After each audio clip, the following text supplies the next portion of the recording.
എന്നിട്ട് ഇപ്പൊ ഈ കോടി ക്ലബിന്റെ ഒക്കെ കാലമാണ്. ഇപ്പൊ ഒരു പടം ആയി കഴിഞ്ഞ ഒരു 5 ദിവസം കഴിയുമ്പോൾ തന്നെ 100 കോടി 500 കോടി 1000 കോടി ഒക്കെ പറയുന്നുണ്ട്. അപ്പം ഇപ്പത്തെ ഒരു പോകനുസരിച്ച് ബിസിനസ് ലെവലില് എത്ര കോടി ആയിരിക്കും?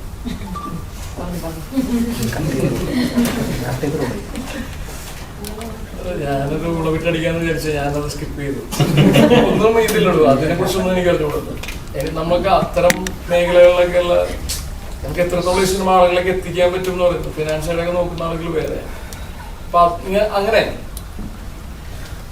നമ്മളുടെ ഒരു ഈ പറയുന്ന പോലെ നമ്മുടെ സിനിമ നല്ലതാണ്, അല്ലെങ്കിൽ സിനിമ കണ്ടു കഴിഞ്ഞാൽ ആളുകൾക്ക് ഇഷ്ടപ്പെടും എന്നുള്ള കാര്യത്തിൽ നമുക്ക് ഗ്യാരണ്ടിയാണ്.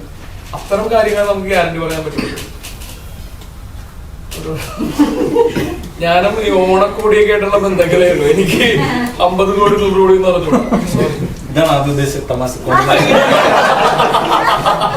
അത് ഞാൻ അപ്പഴേ പറഞ്ഞിരുന്നു ഓണക്കോടിയാണ്.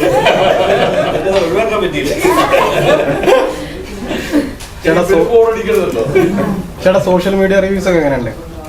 പൊളിയാണോ? വൻ പൊളിയാണോ? കാരണം എന്റെ ഇൻസ്റ്റാഗ്രാം സ്റ്റോറി നോക്കുക, ഒറ്റ പൈസ കൊടുത്ത് ഡീപ്പിച്ചിട്ടില്ല. എല്ലാം ജെന്യൂൻ ആയിട്ടുള്ള ആളുകൾ സിനിമ കണ്ടിട്ട് സ്റ്റോറി ഇടുന്നതാണ്. അല്ലെങ്കിൽ ഇന്നൊരു ഗംഭീര ഒരു ഭയങ്കര രസമുള്ള ഒരു റിവ്യൂ, അത് മറ്റേ എനിക്ക് തോന്നുന്നു അദ്ദേഹം സുരേഷ് ബാബു റൈറ്റ്. ഞാൻ ഇവനെ ഞാൻ അത് നിങ്ങൾക്ക് വേണ്ടിയിട്ട് ഞാൻ വായിക്കാം. 2024 നേരുള്ളതാക്കാൻ എല്ലാവരും ആട്ടം കാണുക. എന്തൊരു സിനിമയാണത്! അസ്ഗർ ഫർഹാദിയുടെ ഒരു സിനിമ മലയാളം പറഞ്ഞതുപോലെ വെടിയും പുകയും കാതടപ്പിക്കുന്ന ബീജിയവും ഇല്ലാതെ സ്ക്രീനിൽ RDX വിസ്ഫോടനം തീർക്കാൻ നിസ്സാരമായ മനുഷ്യരുടെ മൗനം മതി എന്ന് ആട്ടം പറയുന്നു. 12 പുരുഷന്മാരും ഒരു സ്ത്രീയും സംസാരിച്ചു തുടങ്ങുമ്പോൾ കോട്ടകയിൽ ഗന്ധകം മണക്കും, പുറത്ത് കാറ്റടിക്കും, മഴ മുഴങ്ങും. ആനന്ദ് ദേഗശ്രീയും കൂട്ടുകാരും മലയാള സിനിമയിൽ വിപ്ലവം സൃഷ്ടിച്ചിരിക്കുന്നു. ആട്ടം കാണാൻ KG ജോർജ് കൂടെ ഉണ്ടായിരുന്നെങ്കിൽ ഇതിൽ നല്ല റിവ്യൂ ഉണ്ടോ? ചേട്ടാ വേറൊരു കാര്യമുണ്ട്. ഇപ്പോ ലാലേട്ടന്റെ നേര് തിയേറ്ററിലുണ്ടല്ലോ, അപ്പൊ റിവ്യൂ ചെയ്യുന്ന സമയത്ത് അതിനേക്കാളും ഒന്നുകൂടെ മികച്ച സിനിമയാണ് ആട്ടം എന്നൊക്കെ റിവ്യൂ വരാം. അപ്പൊ അതിനെ കുറിച്ച് എന്താ പറയാ? ലാലേട്ടന്റെ ഫാൻസിനെ കൊണ്ട് നമ്മൾ അടിപൊളിക്കാനാണ്.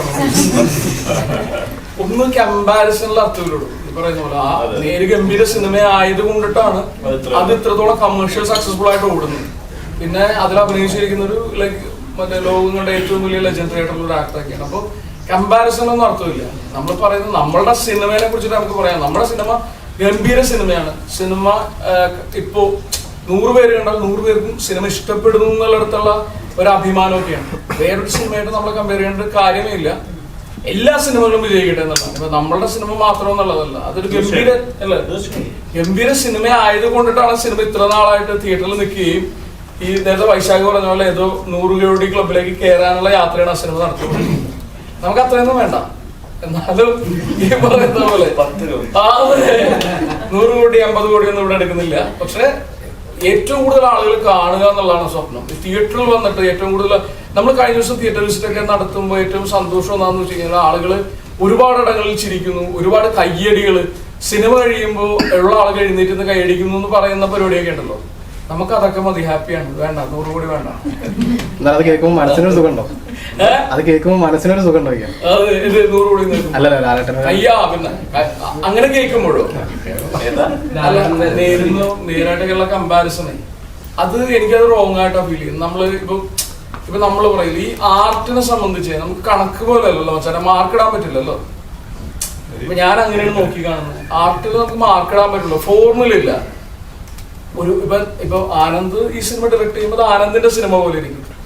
അങ്ങനെ അപ്പൊ ഓരോ സിഗ്നേച്ചർ ഓരോ ആളുകളുടെയാണ്. നമുക്ക് ഈ വർക്കും കൂടെ കമ്പയർ ചെയ്യേണ്ട കാര്യമില്ലെന്ന് എനിക്ക് തോന്നുന്നു. പ്രത്യേകിച്ച് അത്ര ഈ പറയുന്ന പോലെ വലിയൊരു ഭയങ്കര ഹിറ്റ് മേക്കർ ആയിട്ടുള്ള ഒരു ഫിലിം മേക്കറിന്റെ സിനിമ നമ്മുടെ സിനിമയുണ്ട്. നമ്മുടെ സിനിമ ആളുകൾ ഗംഭീരം എന്ന് പറയുന്നു, കാണുന്ന ആളുകൾ ഹാപ്പി ആവുന്നു, അവർ കൂടുതൽ ആളുകളിലേക്ക് സിനിമ എത്തിക്കുന്നു. നമ്മളുടെ ഷോസ് കൂടുന്നു, നമ്പർ ഓഫ് ഷോസ് കൂടുന്നു, നമ്പർ ഓഫ് തിയേറ്റേഴ്സ് കൂടുന്നു, കൂടുതൽ കളക്ഷൻ വരുന്നു. ഏറ്റവും എനിക്ക് ഇന്ന് ഇപ്പൊ ആനന്ദ് പറഞ്ഞ ഏറ്റവും സന്തോഷമുള്ള ആദ്യത്തെ ഷോ കണ്ടതിന് 3 ഇരട്ടി ആളുകളാണ് അത് കഴിഞ്ഞിട്ടുള്ള ഷോ കണ്ടത്. അതിലും കൂടുതൽ ആളുകളാണ് അത് കഴിഞ്ഞിട്ടുള്ള ഷോ കണ്ടത്. അപ്പൊ ഇത്തരം ചെറിയ ചെറിയ ആഗ്രഹങ്ങളെ നമുക്കുള്ളൂ. മാത്രമല്ല ഇപ്പൊ നേരെന്ന് പറയുന്നത് ഗംഭീര സിനിമ വിജയിക്കുന്നത് കൊണ്ടാണ് നമ്മുടെ സിനിമയ്ക്ക് വിജയം വരുന്നത്. തീർച്ചയായും. അതുകൊണ്ടാണ് ആളുകൾ തിയേറ്ററിലേക്ക് പോകുന്നത്. ആ കൾച്ചർ ഉണ്ടാകുന്നതുകൊണ്ടാണ് മറ്റു സിനിമ വിജയിക്കുന്നത്. അതൊരു നേരിന്റെ കൂടെ ഇറങ്ങുന്നത് നമ്മളിപ്പോ ഉള്ളത് തന്നെ നമ്മുടെ ഒരു മഹാഭാഗ്യം. ഒരു കമ്പാരിസണും ഇല്ല നേരുമായിട്ട്. ഒരു നടൻ എന്നുള്ളത് എനിക്ക് ഭയങ്കര അഭിമാനമാണ്. അതായത് ഈ പറയുന്ന പോലെ ഈ ലെജൻസ് വർക്ക് ചെയ്യുന്ന ഈ ഇൻഡസ്ട്രിയിൽ ഇവര് വർക്ക് ചെയ്യുന്ന സമയത്ത് സിനിമയിൽ അഭിനയിക്കാൻ കഴിഞ്ഞ ഒരാളെന്നുള്ള തരത്തില് നമ്മൾ ഭയങ്കര സൂപ്പർ പ്രൗഡാണ്. അങ്ങനെ ഒരു പരിപാടി ഉണ്ടാവുമല്ലോ. അപ്പൊ അത് ഇപ്പൊ ഞാൻ പല ഇന്റർവ്യൂലും നമ്മൾ ഫിലിം സ്കൂളിലൊക്കെ പഠിക്കുമ്പോൾ ഈ വാനപ്രസ്ഥം അല്ലെങ്കിൽ വിധേയൻ, അംബേദ്കർ അല്ല അത്തരം സിനിമകളൊക്കെ വാസ്തുഹാരയൊക്കെ നമുക്ക് അവിടെ സ്ക്രീനിങ് ഉണ്ടാവും. അപ്പൊ സ്ക്രീനിങ് കഴിഞ്ഞ് കഴിഞ്ഞാല് മറ്റേ എന്തോ പെങ്ങളുടെ കല്യാണത്തിന് ആങ്ങള വീടിന്റെ വാതിക്ക് നിൽക്കുന്ന പോലെ ഞാൻ പറഞ്ഞ സ്റ്റൈലായിട്ടൊക്കെ പോയി നിൽക്കുന്നതിനാ കാര്യം ഞാൻ റെപ്രസെന്റ് ചെയ്യുന്നത് ഇവരെയാണ്. അല്ലെങ്കിൽ കേരളം മലയാള സിനിമ എന്ന് പറഞ്ഞിട്ട് ഇവരുടെ മുഖങ്ങളാണ് അന്യഭാഷക്കാർക്ക്. അപ്പോ നേര് എന്ന് പറയുന്ന ഒരു സിനിമ തിയേറ്ററിലുള്ളപ്പോ നമ്മുടെ സിനിമ വരുന്നു, 2 സിനിമക്ക് നല്ല അഭിപ്രായം വരുന്നു. അതൊക്കെ തന്നെ വലിയ സന്തോഷമുള്ള കാര്യമാണ്. കൂടുതൽ വീഡിയോസിനായി B4 Place ഫോളോ ചെയ്യൂ, സബ്സ്ക്രൈബ് ചെയ്യൂ.